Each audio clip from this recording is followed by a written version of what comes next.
영적 엔진을 켜라 라는 제목으로 하나님 말씀을 나누도록 하겠습니다. 어느 외딴 섬에 전혀 현대 문명을 접해보지 못한 그런 원주민이 한 명 있었습니다. 외국에 아주 돈이 많은 자산가가 그 섬에 우연히 들렀다가 그 원주민에게 큰 도움을 받고 감사하는 마음으로 롤스로이스 외국 차를 한 대 딱 선물을 했습니다. 그 사람이 얼마나 기뻤는지 이웃 주민들한테 자랑하고 차에 이렇게 소파도 쿠션도 만져보고 날마다 차를 이렇게 닦았어요. 그리고 어느 날 이 차를 타려고 가족들을 다 태우고 차를 가지고 나가는데 어떻게 차를 몰고 나가냐면 줄을 매가지고 리어커처럼 자기가 가족 태우고 끌고 가는 거예요. 이렇게 끌고.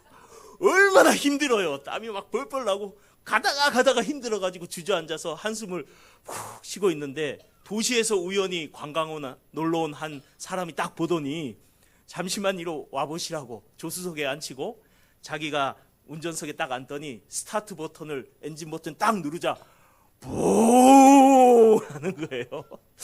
예, 수백 마력의 아주 강력한 엔진이 돌아가기 시작하는 거예요. 엑셀을 딱 밟으자 그렇게 밀어도 잘 안 가던 차가 힘차게 달려가는 거예요. 빠르게 달려가는 거예요. 누가 지어낸 이야기입니다. 근데 여기에 중요한 교훈이 한 가지 있습니다. 하나님께서는 우리에게 말씀의 은혜와 성령의 충만이라는 권능을 주신 줄 믿습니다.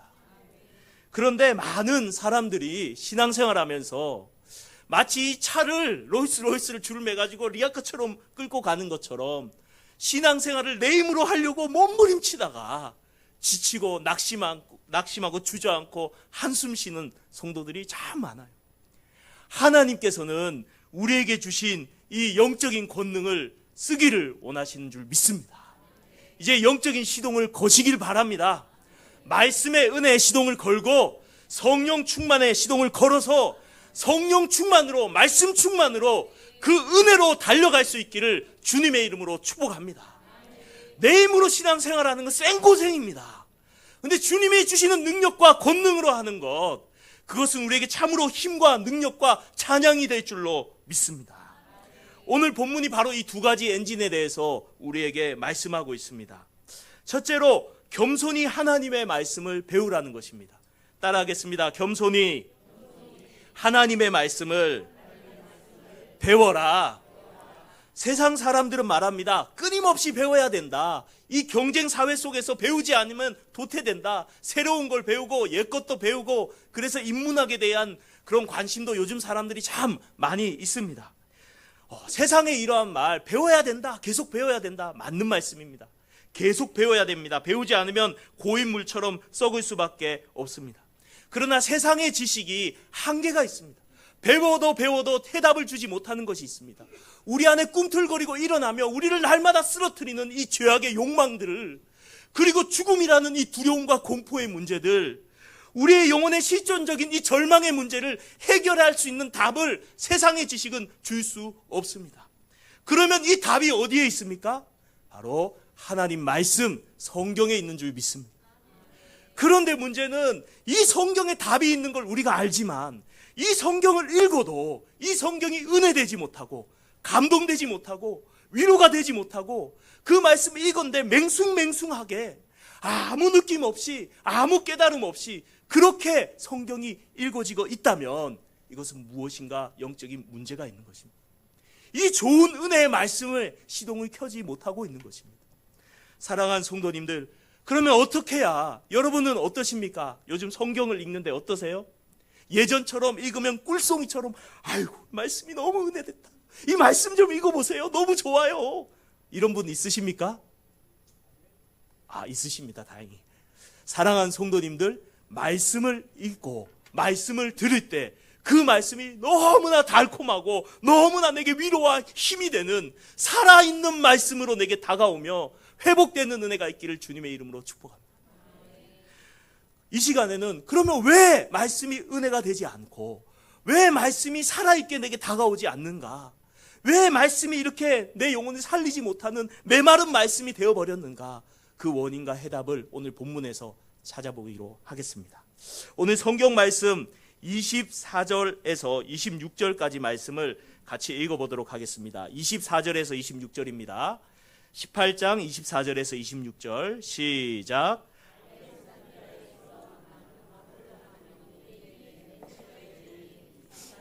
언변이 좋고 성경에 능통한 자라. 그가 일찍이 주의 도를 배워 열심으로 예수에 관한 것을 자세히 말하며 가르치나 요한의 세례만 알 따름이라. 그가 회당에서 담대히 말하기 시작하거늘 브리스길라와 아굴라가 듣고 데려다가 하나님의 도를 더 정확하게 풀어 이르더라. 아멘. 이 오늘 성경에 아볼로라는 사람이 등장합니다.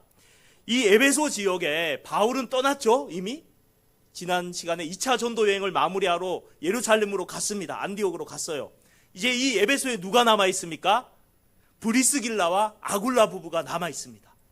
그 회당에 예수님을 접한 사람들에게 말씀을 가르치려고 신앙을 키워주려고 남아 있는데, 아볼로라는 사람이 알렉산드리아에서 태어난, 알렉산드리아가 어디냐면 이집트예요. 거기에 세계적인 도서관이 역사적으로 있었습니다. 학문의 도시입니다. 탁월한 사람들이 많이 나옵니다. 거기 출신, 이런 서울대 출신하고 똑같은 말입니다. 그렇게 탁월한 아볼로가 온 거예요. 그래서 오늘 성경에 뭐라고 묘사되냐면 언변이 좋고 말씀을 잘 전하는 겁니다. 설교를 잘하는 거예요. 기가 막히게. 그리고 뭐예요? 성경에 능통한 자라. 구약 성경을 완전히 꿰뚫어 버린 사람이에요. 아볼로는 말씀의 지식이 해박한 사람입니다. 학자입니다. 뿐만 어때요?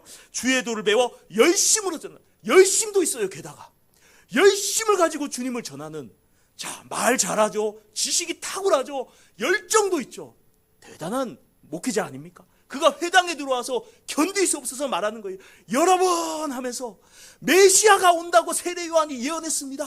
여러분 죄를 회개하고 메시아를 기다려야 됩니다. 메시아를 기다리고 하나님 앞에 우리 죄를 회개해야 됩니다 하면서 예수에 관한 것, 오실 예수님 메시아를 전했는데, 오늘 성경에 어느 정도까지만 아냐면 세례 요한의 세례만 알 따름이라.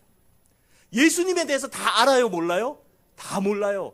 요한이 말한 것까지만 아는 거예요. 요한에게 가서 아마 세례를 받았던 것 같아요. 그리고 돌아갔다가 에베소까지 와서 그 메시아가 오늘 기다리면서, 예수는 누군지 모르지만 그 당시엔 예수에 관한 것, 메시아에 대한 것을 외치면서 그렇게 열정적으로 설교하고 있는 것을 누가 옆에 회당에서 듣고 있었어요? 아볼로와 브리스길라가 들었어요. 그리고 나서 어떻게 했냐면 이 성경 지식이 탁월하고 언변이 탁월하고 열정이 있는 그런 설교를 하는 사람을 불러다가 지금 텐트를 만드는 평신도 2명이, 이 2분 성도가 불러가지고, 목사님 여기로 와보세요. 좀 뭔가 모르는 것 같은데 제가 좀 일러드릴게요.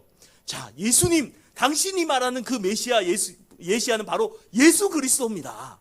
그 예수님이 어떤 분이냐면 그의 생애는 이렇고, 그가 십자가에 달려 우리 죄를 위해 죽으셨고 3일 만에 하나님이 부활시키셔서 우리의 구원자, 부활의 확증이 되셨습니다. 그가 우리에게 성령을 선물로 주셨습니다 하면서 막 가르친 거예요. 여러분, 아볼로 입장이라면 배우겠어요? 안 배우겠어요? 잠깐 저가 있는데, 목사님 일로 와보세요. 잘 모르시네. 내가 좀 알려드릴게. 앉아보세요 하면서 하면, 내가 지금 석사까지, 박사과정까지 공부를 했었는데, 내가 성경을 얼마나 많이 읽었는데, 이러면서 막, 저는 그렇게 교만해질 수도 있을 것 같아요. 근데 아볼로는요, 겸손한 사람이었어요. 평신도 텐트 메이킹하는 성도가, 일반 성도가 불러서 말씀을 가르치는데 가서 배웠어요? 안 배웠어요? 배웠어요. 말씀을 듣고, 그에게 복음을 듣고 예수님에 대해서, 성경에 대해서, 그가 몰랐던 것에 대해서 더 겸손히 배운 줄로 믿습니다. 나는 다 아니까 배울 게 없어가 아니라 겸손한 마음으로 그가 배울 때에 어떤 은혜가 일어났습니까? 오늘 본문 27절에서 28절입니다. 다 같이 18장 27절에서 28절 읽겠습니다. 시작.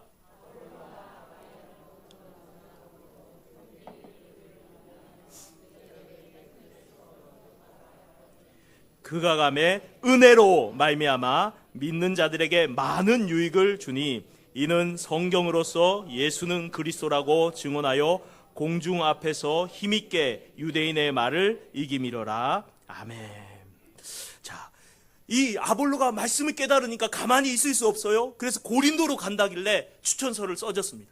고린도에 가서 복음을 전하는데 뭐라고 돼 있어요? 그가 은혜로 말미암아, 성경을 겸손히 배우자마자 그 안에 하나님의 은혜가 가득 찬 줄로 믿습니다. 말씀의 은혜가 가득 찬 줄로 믿습니다. 그 은혜를 혼자 감당할 수 없어서 그 은혜를 증거하고 선포하고 가르칠 때에 그 은혜가 증거되어서 말씀이 그에게 깨달아지고 그 은혜가 증거될 때에 거기는 많은 그리스도인들에게 유익을 준 줄 믿습니다. 그가 알고 있는 지식이 하나님의 은혜에 사로잡히고 겸손히 배울 때에 그가 그 말씀을 통해서 유대인들, 바울도 굴복하지 않고 바울도 쫓아냈던 회당의 고린도 유대인들이 아볼로 앞에 굴복하게 되는 역사가 있었는 줄로 믿습니다. 그렇습니다. 여기서 우리가 딱 붙잡아야 될 것이 무엇이죠? 우리가 하나님의 말씀을 다 안다라고 생각하는 게 위험하다는 거예요.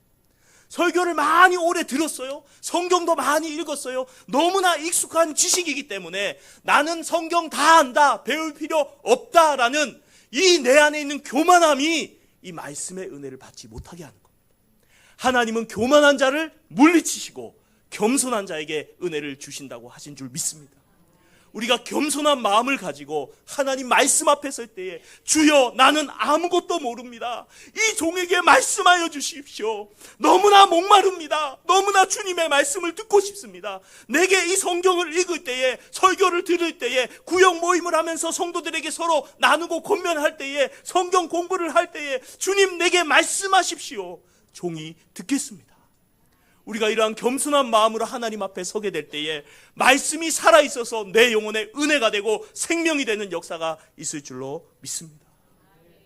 십자가라는 단어가 메마른 것이 아니라 나를 감동시키고 눈물을 흘리게 만드는 십자가가 될 줄 믿습니다.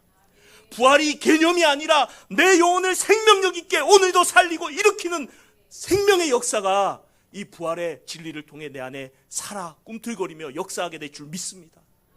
성경의 말씀이 내 삶을 바꾸어 놓고 내 영혼을 살리는 역사가 있을 줄 믿습니다. 우리가 하나님의 말씀 앞에 겸손해져야 될 줄 믿습니다. 말씀 앞에 선다는 건 하나님 앞에 서는 거예요. 하나님 말씀을 내가 다 한다라는 마음이 아니라 주님 나는 아무것도 모릅니다. 주님 내게 깨닫게 해주십시오. 겸손한 마음으로 말씀 앞에 설 수 있기를 주님의 이름으로 축복합니다. 그래서 호세아 선지자는 호세아서 6장 3절에 이렇게 말했습니다. 그러므로 우리가 여호와를 알자. 힘써 여호와를 알자. 그의 나타나심은 새벽빛과 같이 어김이 없나니 비와 같이 땅을 적시는 늦은 비와 같이 우리에게 임하시리라. 하나님의 말씀을 평생 배워온 유대인들에게 말합니다. 호세아 선지자가 여호와를 알아야 된다. 하나님을 힘써 알아야 된다. 하나님을 알 때 어떤 은혜가 임하죠? 어둠 가운데 새벽의 빛이 동토어서 어둠을 밝히듯이 은혜가 우리에게 임할 줄 믿습니다. 메마른 땅에 늦은 비가 내려서 곡식을 자라게 하고 생명력 있게 하듯이 은혜의 비가 임할 줄 믿습니다. 우리가 하나님을 아는 것은요 한 번에 끝나는 게 아니에요. 하나님의 사랑 여러분 다 아십니까? 십자가의 은혜 다 아십니까? 그거 평생 그것만 묵상해도 다 깨달을 수 없을 줄 믿습니다. 우리가 성경에 있는 이 진리들을 내 가슴 속에 내 삶 속에 깊이 깨닫고 그 은혜를 누리면서 그 은혜 때문에 눈물을 흘리고 감격하면서 그 성경의 진리를 즐거워하면서 하나님 앞에 살아가는 그러한 말씀의 은혜가 열리기를 주님의 이름으로 축복합니다. 마틴 루터는 그래서 이렇게 이야기했어요. 성경은 신비한 샘과 같아서 깊이 파고 들어갈수록 더 많은 생수가 솟아난다. 그러므로 결코 나는 다 안다고 말해서는 안 된다. 우리가 성경을 다 알 수 있다 없다? 없다는 것입니다. 겸손한 마음으로 늘 하나님을 알아가야 될 줄로 믿습니다. 존 칼빈이 만든 제네바 요리문답 1문, 사람의 제의된 목적이 무엇인가? 소요리 문답은 하나님의 영광이죠. 칼빈이 쓴 제네바 요리문답 1문은 하나님을 아는 것이다 이렇게 돼 있어요. 하나님을 평생 알아가는 것. 내 평생 소원 예수 알기를, 예수만 높이길 내가 원하네. 우리가 평생 주님을 더 알아가고 알아감으로 그 주님을 통해서 주어지는 놀라운 은혜와 영광을 누릴 수 있기를 주님의 이름으로 축복합니다. 여러분 욥을 잘 아시죠? 욥이 당대에 얼마나 탁월한 사람이었는지 모릅니다. 그의 언변들 욥기서를 읽어보십시오. 하나님에 대해서 너무나 잘 압니다. 욥의 세 친구는요, 그들도 만만치 않습니다. 하나님에 대한 엄청난 경험과 지식이 탁월했던 사람들입니다. 그런데 그들이 토론하기 시작해요. 뭐라고 토론합니까? 긴 내용이 하나님에 대한 토론입니다. 무슨 내용이죠? 요셉의 세 친구의 핵심은 이겁니다. 너가 죄를 지어서 벌을 받은 거다. 하나님이 너가 죄를 지었기 때문에 이런 벌을 주셨지. 하나님은 공의로운 분이기 때문에 죄를 지어서 너에게 벌을 준 거야. 근데 욥의 주장은 뭐죠? 나는 죄를 짓지 않았지만 하나님이 내게 벌을 줬다. 그러면서 하나님 어찌 그럴 수가 있습니까? 의로우신데 어떻게 죄를 안 짓는 자에게 고난을 주실 수 있습니까? 라고 하나님에게 따진 거예요. 그때 하나님이 나타나시죠. 폭풍우 가운데 나타나셔서, 회오리바람 가운데 나타나셔서 말하죠. 띠를 메고 너는 대답하라. 그러면서 세상을 창조한 것들, 하나님이 창조한 것들, 하나님이 다스리는 것들, 하나님이 주권적으로 그 모든 것을 주장하고 계신 것들을 쫙 이야기하죠. 그 하나님의 존전 앞에서, 그리고 그 하나님이 의인에 대해서도 고난을 줄 수 있는 절대 주권의 하나님이심을 깨닫게 되면서 자신의 지식의 자금을 깨닫고 욥이 이렇게 대답합니다. 내가 주께 대하여 귀로 듣기만 하였사오나 이제는 눈으로 배움나이다. 그러므로 내가 스스로 거두어드리고 티끌과 재 가운데서 회개하나이다. 내가 이제 하나님을 알았습니다. 그 대단한 욥도 다 알지 못했어요.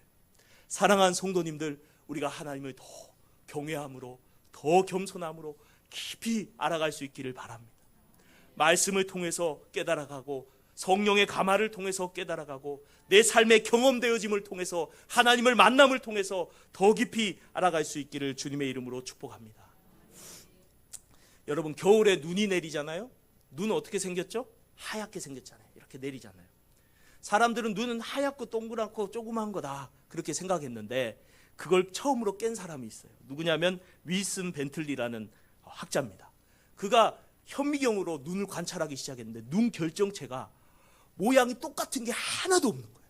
하나는 별 같고 하나는 왕관 같고 너무나 아름다운 거예요. 그걸 보고 그가 이렇게 고백합니다. 뭐라고 고백하냐면, 내가 눈으로 다 안다고 생각했는데 들여다 볼수록 그 정교함과 아름다움을 경탄하지 않을 수 없었다. 우리가 하나님의 말씀을 볼 때도 마찬가지인 줄 믿습니다. 내가 성경을 다 안다 하지만 여러분, 이 성경의 진리가 어느 순간 살아서, 그 의미가 메마르게 지나가던 이 지식이 살아서 말씀이 내 마음에 확 들어올 때가 있어요. 그 말씀에 확 사로잡힐 때가 있어요. 이 말씀의 능력이, 이 말씀의 의미가 이거였구나. 내 전 존재로 머리끝부터 발끝까지 깨달아지는 이 은혜. 여러분, 이 말씀의 은혜를 누릴 수 있기를 주님의 이름으로 축복합니다. 그러므로 우리가 겸손히 하나님의 말씀을 더 알아갈 수 있기를, 이 말씀의 은혜 엔진을 켜고 겸손히 그 말씀의 은혜를 누리면서 신앙생활할 수 있기를 주님의 이름으로 축복합니다. 출근하기 전에 잠깐 빨리 읽고 제껴야 될 성경이 아니라 그 말씀 속에 푹 잠기시길 바랍니다. 그 말씀 속에 마음껏 수용하시길 바랍니다.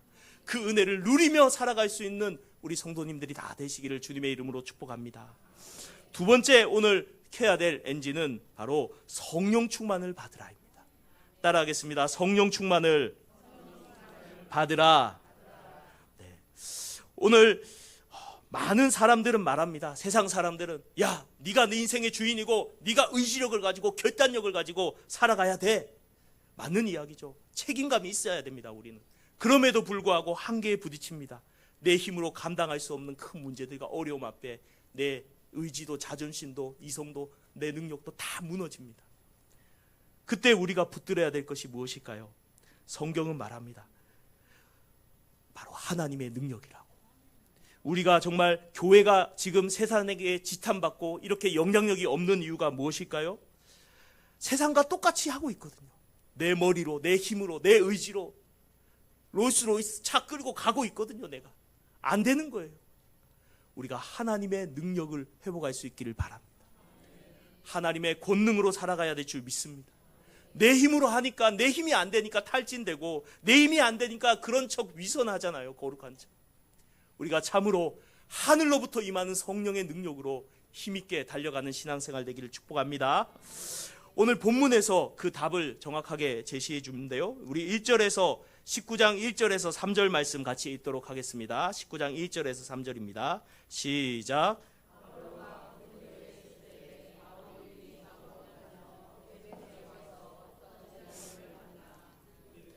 너희가 믿을 때에 성령을 받았느냐? 이르되 아니라 우리는 성령이 계심도 듣지 못하였노라. 바울이 이르되 그러면 너희가 무슨 세례를 받았느냐? 대답하되 요한의 세례니라. 아멘. 드디어 바울이 3차 전도 여행을 시작했습니다. 그런데 시작하자마자 여러 마을을 둘러보면서 바로 온 곳이 바로 에베소예요. 에베소에 머물러 달라 했기 때문에 바로 에베소로 바울이 왔습니다. 거기서 어떤 제자들을 만납니다. 신앙이 모임이 있고 신앙의 형태가 있는 공동체를 만난 거예요. 그런데 뭔가 이상해요. 기쁨도 없고 능력도 없고 생명력도 없어요. 그래서 물어봅니다. 너희가 성령을 받았느냐? 성령? 그런 거 있는 거 모르는 처음 듣는데요? 이러는 거예요. 그러면은 너희가 무슨 세례를 받았느냐? 세례를 받았다고 하는데 세례 요한의 세례를 받았다고. 세례 요한의 세례는 뭐냐면은 죄를 회개하고 메시아 오심을 기다리는 세례입니다. 그런데 예수 그리스도를 믿음으로 받는 세례는 내가 예수와 함께 죽었고 예수와 함께 살았다는 죄사함과 새 생명을 얻는 세례인 것입니다. 그래서 예수 그리스도에 대해서 바울이 다시 전합니다. 우리 4절에서 7절 말씀 읽겠습니다. 시작. 바울이 이르되 요한이 회개의 세례를 베풀며 백성에게 말하되 내 뒤에 오시는 이를 믿으라 하였으니 이는 곧 예수라 하거늘 그들이 듣고 주 예수의 이름으로 세례를 받으니 바울이 그들에게 안수하매 성령이 그들에게 임하심으로 방언도 하고 예언도 하니 모두 12사람쯤 되니라. 아멘. 바울이 영적으로 딱 진단한 거예요. 복음도 없고 성령도 없는. 다시 복음을 전한 겁니다. 세례 요한이 증거하신 이가 예수다. 예수님을 믿어라. 그리고 예수님을 믿고 세례를 받게 됩니다. 그리고 바울이 안수할 때에 성령이 충만하게 임한 줄 믿습니다. 여기서 방언하고 예언하고 이렇게 말하는데 이 방언과 예언에 특별한 의미가 있기보다는 구약 성경에 모세 때에 성령이 임했을 때 70장로들에게 임한 게 뭐죠? 예언이었어요. 성령의 충만함이 임함을 겉으로 드러낸 한 증거가 이 예언이었고 신약도 동일하게 쓰고 있습니다. 성령의 충만하게 임한 한 증거가 예언과 방언으로 나타난 것이지 그게 전부는 아닙니다. 아무튼 성령의 충만함을 눈에 보이도록 가시적으로 받았다라는 것입니다. 그리고 12명쯤 됐죠. 마치 12명의 사도들처럼 이들을 통해서 성령 충만한 이들이 영적인 군사가 되어서 에베소의 영적인 부흥을 시작해 나가는 출발점이 됩니다. 그래서 에베소에 놀라운 부흥이 일어나죠. 우상의 그 책들을 다 태우고 하나님 앞에 수많은 사람이 돌아오는 부흥의 역사의 시발점이 바로 이 성령 충만한 이 12명의 사람들로부터 시작되는 걸 보게 됩니다. 오늘 본문을 통해서 본문은 우리에게도 질문합니다.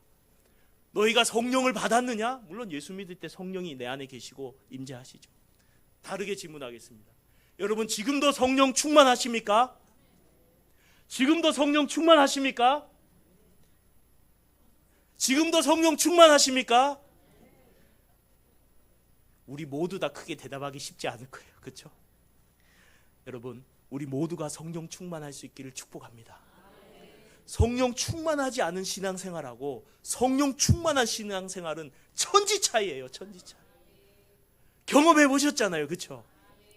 성령 충만하지 않고 예배드리면 예배가 왜 이렇게 안 끝나냐? 목사님 설교는 왜 했던 말 또 하고 또 하고 왜 이렇게 기냐? 찬양을 불러도 이 유행가는 재밌는데 찬양은 왜 이렇게 와닿지가 않냐?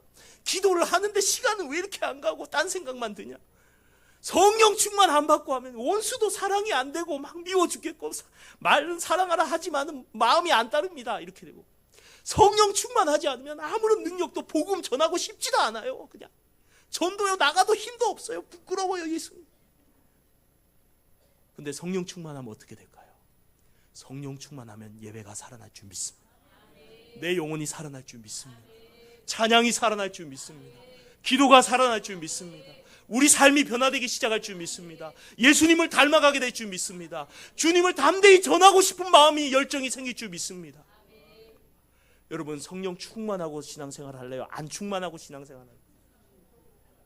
대답 잘하세요. 옆에 사람과 인사하겠습니다. 성령 충만합시다. 여러분, 성령 충만한 건요, 하늘을 날아다니는 거예요. 세상이 감당치 못하는 거예요. 세상이 이해할 수 없는 거예요. 내 힘으로 롤스로이스 끌고 막 가는 거하고 엔진 붕 해가지고 웅 하면서 가는 거는 완전 천지차예요. 이거. 지금 롤스로이스를 힘들게 끌고 가시는 여러분들, 엔진을 이제 켜십시오. 여러분 달릴 수 있는 차를 타고 계십니다. 성령 충만을 받으시기 바랍니다. 이것은 주님의 유언이기도 했습니다. 제자들에게 예루살렘 떠나지 말고 성령이 임하실 거다. 성령 충만을 받아라. 제자들이 어떻게 했죠? 그 성령 충만 받으려면, 그렇게 목사님 받으라고 하는데 받으려면 어떻게 해야 됩니까? 제자들이 어떻게 했어요? 오로지 기도에 힘쓰니라. 여러분, 기도하시기 힘쓰시기 바랍니다. 기도 안 하면, 성령 충만 안 하고, 성령 충만 안 하면 영적으로 끌려다니고 힘들 수밖에 없어요. 기도해야 됩니다. 성령 충만해져야 됩니다. 기도 안 하고 신앙생활하면 너무 안타까워요. 여러분, 기도 한번 해보시렵니까? 뭐 기도를 유창하게 처음부터 잘할 수 없잖아요. 기도하세요. 주님, 성령 충만을 주신다고 하셨는데 저에게 좀 주십시오. 줘보십시오. 나도 성령 충만 받고 싶습니다. 근데 뭔가 걸리는 게 있어요. 죄가 있으면 또 안 되거든요. 그러면 제가 생각나는 대로 회개하세요. 조용기 목사님 옛날에 그 최자시 전도사님이랑 전도를 나갔대. 전도사 시절에 전도를 나갔는데 조용기 목사님 첫째, 둘째, 셋째 논리적으로 했는데 때려치워라 하고 할아버지들이 탁골공원에 소리 지르고 할머니들이 소리 지르는데, 이 최자시 전도사님이 설교하면 앞뒤도 안 맞고 왔다 갔다 하는데 막 잘한다 박수치고 막 그러는 거예요. 그래가지고 아니 전도사님 나이도 많고 지식도 약한데 어떻게 그렇게 설교를 잘하세요? 조용기 목사님 하루에 얼마 기도하세요? 조용기 전도사님 하루에 얼마 기도하세요? 30분요. 전도사님이 30분 기도해서 되겠어요? 저는 3시간 기도해요. 이랬대요. 충격을 받았어. 조용기 목사님이 기도하러 갔대요. 기도하러 갔는데 첫날에는 빵 하나 가지고 갔다가 기도하는데 빵 다 먹으니까 배고프면 어떡할까? 저녁 되면 다음 아침 배고플까 봐 내려왔대. 그 다음에 이건 아니지, 목숨 걸고 기도하자. 올라갔대요. 가서 또 기도를 하는데, 기도하기 시작하는데 회개가 나오기 시작하는데, 어렸을 때 남의 집 오이 따먹은 것까지 회개를 했대. 그 사소한 것까지 하나님 제가 오이를 따먹었어. 회개를 하는데 하나님이 회개의 영을 부어주셔서 거기서 성령 충만함을 받고 하나님 한국교회 귀한 목회자로 쓰임받은 줄 믿습니다. 사랑하는 성도님들, 우리가 기도해야 됩니다. 기도하셔야 돼요. 이 세상을 뭘로 이길 건데요? 어떻게 살아갈 건데요? 내 힘으로 살 거예요? 하나님의 성령의 권능으로 살 거예요?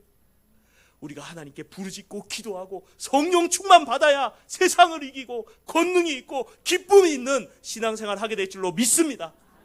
모세가 한 성경을 읽다가, 민수기를 읽다가 제 마음에 부딪히는 말씀이 있어요. 모세가 뭐라고 고백했냐면, 모세가 하나님 힘들어서 목회 못하겠어요 그런 거예요. 내가 얘들을 낳았습니까? 이 백성들이 너무 괴롭히는. 모세가 그런 거예요. 제가 그런 게 아니에요. 모세가 그랬다고요. 모세가 막 그러니까 하나님이 70명의 장로를 세워라. 그리고 그들에게 성령의 충만함을 부어주셨어요. 그런데 2명이 안 나왔는데 장막에서 성령 충만을 받고 예언을 막 하고 있는 거예요. 그러니까 여호수아가 저 못하게 하세요 하니까 그때 모세가 한 말, 나는 이 70명뿐 아니라 백성 모두가 성령 충만해졌으면 좋겠다. 제 소원입니다. 난 여러분들 모두가요 성령 충만해져서 하나님의 은혜를 알면서 진짜 살아있는 신앙생활 하기를 주님의 이름으로 축복합니다. 아멘 하신 분들에게 충만하게 2배로 임하길 축복합니다. 네. 두 번째 하셨어도 돼요. 자, 우리가 사모함을 가지고 성령의 충만함과 권능을 받을 때 우리가 주님의 일을 감당하게 될 줄로 믿습니다. 그래서 스가랴서 4장 6절 유명한 말씀이 있죠.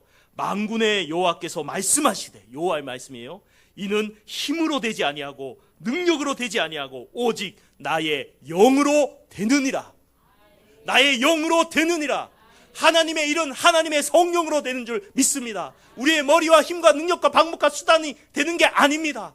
하나님의 능력으로, 성령의 능력으로, 성령의 충만함으로 하나님의 역사는 교회 역사 가운데 그렇게 이루어져 왔고 성경 가운데 이루어져 왔고 오늘날에도 임할 줄 믿습니다. 그러므로 성령의 충만하시기를 힘쓰시기를 바랍니다. A.W. 토저 목사님, 무디와 함께 부흥의 시기를 미국의 제3차 영적 대각성 부흥을 일으켰던 귀한 목사님이에요. 이 A.W. 토저 목사님이 뭐라고 이야기했냐면, 교회에 성령이 빠지면 조직과 프로그램과 형식만 남은 무기력한 종교 공장이 된다. 오늘날 우리에게 필요한 것은 더 많은 수단이 아니라 하늘의 권세인 성령의 임재이다. 여러분, 우리에게 필요한 게 무엇입니까? 이 악한 세대에 살아가기 위해서 우리에게 필요한 것이 무엇입니까? 성령의 충만함인 줄 믿습니다.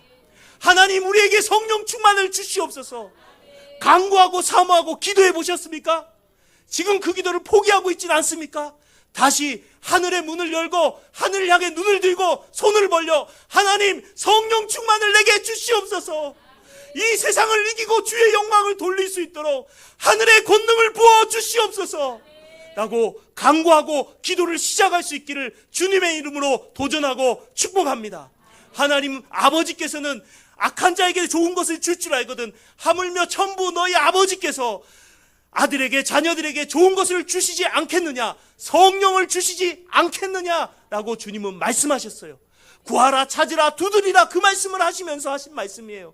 구하고 찾으라, 두드리라, 구하는 자에게 성령을 주시지 않겠느냐. 그게 예수님의 말씀입니다. 그 말씀이 주님의 말씀이고 능력 있는 말씀이고 지금도 유효한 말씀인 줄 믿습니다. 그 말씀을 붙들고 주님 앞에 간구하고 부르짖고 기도할 수 있기를 주님의 이름으로 축복합니다. 아프리카의 하디 베이커라는 여자 선교사님이 선교를 갔어요. 박사학위도 있고요, 굉장히 열심히 사역을 했습니다. 아프리카의 모잠비크로 향했습니다. 남동쪽에 있는 그 지역입니다. 거기에 가서 선교를 하는데 내란에, 홍수에, 고아들의 빈곤에, 그리고 이슬람의 무장 세력에 엄청난 어려움이 있었어요. 그런데 그 선교사님이 거기서 고아원을 만들고 아이들을 음식을 대접하고 열심히 자기 힘껏 선교를 했어요. 그런데 하다 안 되고 나중에 탈진이 온 거예요. 지친 거예요. 자기 힘으로 열심히 해보려고 몸부림치는데 지쳐서 하나님 앞에 이렇게 기도합니다. 하나님, 저는 이 아프리카 땅 모잠비크를 1cm도 변화시킬 수 없습니다. 저 이제 못하겠습니다. 탈진이 온 상태에서 선교대회에 갔어요. 선교사님들 선교대회 가거든요. 그래서 캐나다에 있는 선교대회에 가서 맨 뒷자리에 힘없이 탁 쓰러져 있는데 거기 강사 목사님이 저 맨 뒤에 있는 그 선교사님을 위해서 기도해 줬어요. 기도해 줄 때 갑자기 그 선교사님의 고백에 의하면 성령이 강력하게 자기에게 임했어요. 감당할 수 없는 불덩어리가 자기에게 임했대요. 그러면서 성령님께서, 하나님께서 그에게 말씀하셨습니다. 이렇게 말씀하셨습니다. 하이디야, 내가 내 사역을 대신하려고 하지 마라. 너는 그저 내 사랑을 흘러보내는 통로일 뿐이다. 이제 내 힘을 빼라. 내 능력과 권세를 의지하라 라고 말씀하셨대요. 그때부터 사역이 달라졌어요. 내 힘으로 하려고 내가 리아 깎으려고 했는데 그때부터 성령의 엔진이 켜진 거예요. 성령의 불로, 성령의 능력으로, 성령의 힘으로 하기 시작했습니다. 그러자 어떤 능력이 일어났냐면 그곳에서 주술사들이 그렇게 복음 전하는 걸 막고 저주했는데 주술사들이 회개하고 돌아오기 시작했어요. 그리고 그 마을에 이슬람권 이 테러 집단이 있어서 무서워서 전도를 못했는데 담대하게 복음을 전하니까는 추장들이 예수님을 믿고 추장이 믿으니까 그 마을이 다 믿기 시작했어요. 그리고 나중에는 이 고아원을 돕는데 냄비 하나밖에 없는데 수백 명의 아이들이 기다리고 있는 거예요. 음식이. 주님, 이거밖에 없습니다 하고 나눠줬는데 오병이어 역사가 진짜 일어났대요. 냄비 안에로 수백 명을 먹이는 역사도 일어났대요. 하나님이 초자연적으로 권능과 능력으로 지금도 역사하시는 줄 믿습니다. 우리는 우리의 힘으로 주님의 일을 할 수 없고 우리의 힘으로 이 세상에 하나님 나라를 확장할 수 없고 우리의 힘으로 이 땅에 그리스도인으로 살아갈 수 없습니다. 내 힘으로 하면 지치고 탈진하고 쓰러질 뿐이고 패배주의에 빠져서 낙심할 뿐이고 맨날 안 된다는 소리를 할 뿐입니다. 그러나 우리에게 성령의 충만함이 임하면, 성령의 능력을 힘입으면 그 성령의 능력으로 믿음으로 달려가며 승리하며 하나님의 영광과 나라를 확장할 수 있는 역사가 있을 줄로 믿습니다. 그러므로 사랑하는 성도님들, 주님의 마음으로 여러분 간절히 권합니다. 오늘부터 성령 충만을 달라고 기도하십시오. 간절히 매달리십시오. 언제까지? 주시기까지. 기도가 안 되면 죄를 회개하십시오. 죄가 문제가 있는 것입니다. 오이 따먹은 것까지 다 기억하셔서 하나님 앞에 회개하시기를 주님의 이름으로 축복합니다. 하나님께서 우리에게 아버지께서, 하늘 아버지께서, 좋으신 아버지께서 우리가 그렇게 애타게 찾는데 안 주시겠습니까? 반드시 주실 줄로 믿습니다. 주님께 구하여 성령 충만을 받고 담대한 하나님의 영적인 군사들로 일어설 수 있기를 주님의 이름으로 축복합니다.